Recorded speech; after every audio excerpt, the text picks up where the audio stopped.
তখন এটাকে তারা ক্রেডিট মনে করে। এবং ইসলামী জিয়াউদ্দিন বাসিত আপনারা কি গুপ্ত বলতে শিবিরকেই বুঝেন? হ্যাঁ, দেখুন আমরা তো বর্তমান সময়ে তারাই তো গুপ্ত, কারণ তাদের আত্মপ্রকাশগুলো কিন্তু ঘটছে এরকমই। আপনি দেখেন তাদের কোনো খোঁজ খবর নাই, কিছুদিন পরে 5 আগস্টের পরবর্তী সময় তাদের অনেকদিন খোঁজ খবর নাই, কিন্তু পরবর্তী সময়ে তারা বেরিয়ে এসে নিজেদেরকে দাবি করছে শিবিরের অমুক নেতা, সভাপতি, সাধারণ সম্পাদক, তিতুমির কলেজ, ঢাকা বিশ্ববিদ্যালয় সহ অনেক ক্যাম্পাসে। এবং গত কয়েকদিন আগে ছাত্রলীগের এক নেতা 8 মাস জেল খেটেছে, 8 মাস জেল খেটে এসে এখন সে শিবিরের সাথী হিসেবে নিজেকে আত্মপ্রকাশ ঘটাচ্ছে। এরকম কার্যক্রম, এবং আমার কাছে মনে হয় এই সংগঠনটা নিজেদেরকে ট্যাবু মনে করে, এবং অনেক সময় এদের বন্ধু বান্ধব, ভাই বোন এবং মা বাবা পর্যন্ত জানে না আসলে এরা কোন সংগঠন করে।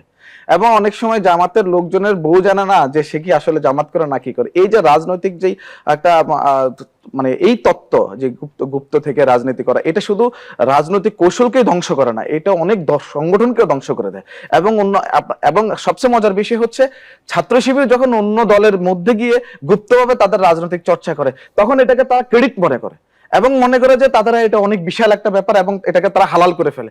এইরকম সকল বিষয় তারা ধর্ম নিয়ে রাজনীতি করে, তার সাথে সাথে এবং সকল বিষয়কে হালাল করে দেয়। মিথ্যাকে সত্য হিসেবে রূপান্তরিত করার জন্য যতটা মিথ্যা বলা যায়, যতটা স্ট্যান্ড নেওয়া যায়, এবং আপনারা তো জানেন সোশ্যাল মিডিয়া আছে, সেখানে একটা মিথ্যা তথ্য ছড়িয়ে দিলে সাথে সাথে ছড়িয়ে যায়, সেই কাজগুলো কিন্তু তারা করেই যাচ্ছে।